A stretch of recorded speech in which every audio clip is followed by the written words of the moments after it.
안녕하세요. 자기소개 부탁드립니다. 안녕하세요. 스마일게이트 자산운용 글로벌 운용본부의 임영경 애널리스트입니다. 오늘은 어떤 주제를 이야기하실 예정이신가요? 네, IT 관련된 용어인 API란 무엇인지 그리고 API 경제란 무엇인지 설명해 드리고자 합니다. API는 무엇인가요? API는 Application Programming Interface의 약자입니다. 해석하면 응용 프로그램을 프로그래밍 하는 데 있어 사용되는 인터페이스입니다. 즉, API는 서로 다른 애플리케이션이 서로 작용하는 것을 도와주는 매개체를 말합니다. 예를 들어 설명해 주실 수 있으실까요? 저희가 음식점에 손님으로 있다고 가정해 보겠습니다. 메뉴판을 보고 음식을 정하면 점원이 주문을 받아서 요리사에게 요청을 하고 요리사는 요청한 메뉴를 만들어 점원에게 주고 손님인 저희는 점원이 가져다 준 음식을 맛있게 먹을 수 있게 됩니다. 그 예시가 API와 어떤 관련이 있는 건가요? 여기서 API는 점원과 같은 역할을 합니다. 손님과 요리사를 연결시켜주는 점원처럼 API는 프로그램이 요청한 사항들을 정리해서 응용 프로그램과 서로 작용하여 입력된 요청에 대한 값을 다시 요청한 프로그램에게 전달합니다. API는 점원과 같이 중간 역할을 하는 매개체이군요. 네, 또 다른 예시로는 API는 여행용 멀티 애더프터처럼 작용합니다. 어느 나라에서나 사용할 수 있는 여행용 멀티 애더프터처럼 API는 어떠한 방식으로 정보를 요청해야 하는지 그리고 요청을 보냈을 때 어떠한 형식으로 무슨 데이터를 전달받을 수 있을지에 대해 정리한 일종의 규격이라고 이해할 수도 있겠습니다. 그렇다면 API는 어떻게 사용되어지나요? API는 사용 범위에 따라 Private, Partner, Public 세 가지 주요 유형으로 나누어집니다. 먼저 Private API는 외부에 공유되지 않는 비공개 API로 주로 개발자가 자체 제품과 서비스를 개선하기 위해 내부적으로 발행되는 유형을 말합니다. 예를 들어 Private API는 조직의 급여와 HR 시스템을 연결할 수 있습니다. 다음으로 파트너 API는 권한을 받은 특정 개발자만 사용할 수 있는 API로 비즈니스 관계에서 파트너 회사 간 소프트웨어를 통합하기 위해 사용되는 유형을 뜻합니다. 예를 들어 기업이 고객 데이터를 서드파티 회사와 선택적으로 공유하려는 경우 파트너 API는 내부 고객 데이터 시스템을 외부 파트너사와 연결할 수 있습니다. 마지막으로 Public API는 누구나 접근 가능하도록 공개되어 있는 개방형 API로 일상에서도 많이 사용되는 카카오 로그인이나 네이버 공유하기 API가 Public API에 속합니다.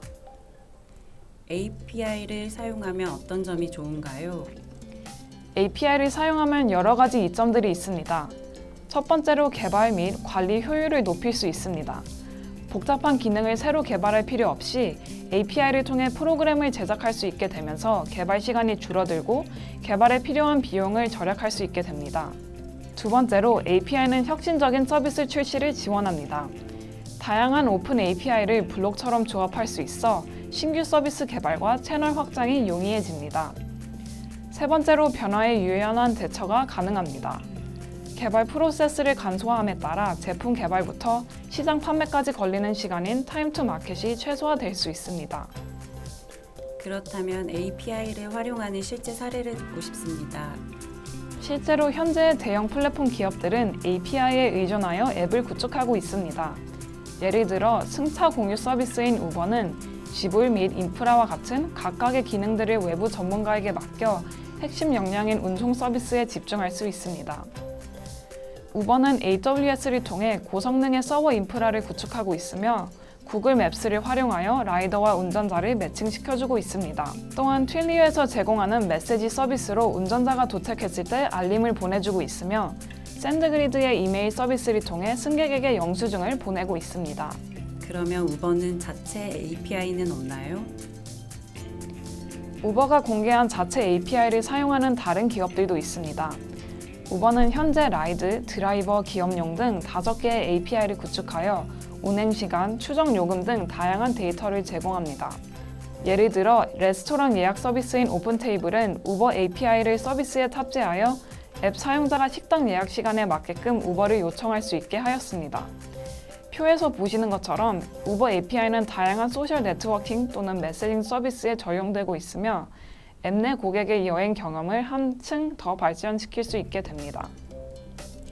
앞서 API 경제라는 표현을 쓰셨는데 API 경제란 무엇인가요? 지금까지 API는 기존의 프로그램을 다른 프로그램에 손쉽게 연동할 수 있도록 만들어진 코드라고 알아보았는데요. 가드너는 API 경제를 API를 활용하여 비즈니스 기능들을 상업적으로 교환하여 매력적인 플랫폼으로 전환함으로써 기업의 성장과 수익성에 긍정적인 영향을 미칠 수 있는 생태계라고 정의하고 있습니다. API를 활용하여 성공한 기업의 주요 사례로는 AWS, Salesforce, eBay, Expedia 등이 있습니다. 여행 관련 예약 서비스를 제공하는 기업인 엑스피디아는 고객들이 타사 앱에서 직접 예약을 하거나 검색 결과를 액세스를 할 수 있는 API를 제공하고 있습니다. 하버드 비즈니스 리뷰에 따르면 엑스피디아의 경우 매출의 90%가 API를 통해 발생하고 있으며 엑스피디아의 API는 제휴 여행사 확대를 용이하게 해 자사 서비스의 트래픽을 늘려 엑스피디아의 영향력을 점차 확대해 나갈 수 있게 하였습니다. API 경제 생태계는 대부분 플랫폼 서비스를 제공하는 IT 기업들로 구성되어 있다고 볼 수 있나요? API 기반 비즈니스 모델은 IT 기업들 사이에서만 사용되는 주요 전략일 뿐만 아니라 IT 외 기존 기업들 사이에서도 관심이 확장되고 있습니다. 사물 인터넷 시대가 도래하면서 기업들은 더 이상 독립적으로 서비스를 제공할 수 없게 되며 의료, 게임, 광고, 제조업 등 전통적인 기업들 사이에서도 원활한 고객 경험을 위해 API 운용은 필수적인 요소가 되고 있습니다. 그럼 API 업계에서 가장 떠오르는 사업은 어떤 것이 있을까요? 포스트맨의 2021년 API 리포트에 따르면 API 업계에서 가장 떠오르고 있는 산업 중 하나는 바로 금융입니다. 금융 산업은 비대면으로 전환되고 핀테크 분야가 급증하면서 세분화된 금융 API들이 레고 블록처럼 조합되어 다양한 서비스로 제공되고 있습니다. 예시로 페이팔의 송금 서비스, 스트라이프의 결제 솔루션, 마케타의 카드 발급 서비스가 있습니다. 앞으로의 API 산업 전망을 어떻게 보시나요? 기업들은 단일 애플리케이션 안에 여러 서비스를 혼합하여 새로운 비즈니스 모델과 혁신적인 수익 창출 전략을 만들어내고 있습니다. API 제공 기업의 밸류에이션은 현재까지 많게는 30배 이상 성장하였는데요. 기업들이 소프트웨어 기반 서비스를 점점 더 활용함에 따라 API 생성 및 유지 관리는 비즈니스 전략의 주요 요소가 될 것으로 보입니다. 기업이 API 경쟁력을 유지하기 위해서는 단순히 어떠한 API를 활용할지에 대한 전략뿐만 아니라 각각의 API를 어떻게 조합하여 생태계 경쟁력을 달성할지 설계해야 할 것으로 보입니다. 오늘 API와 API 경제에 대하여 다양한 사례를 들어서 설명해 주셔서 감사합니다. 감사합니다.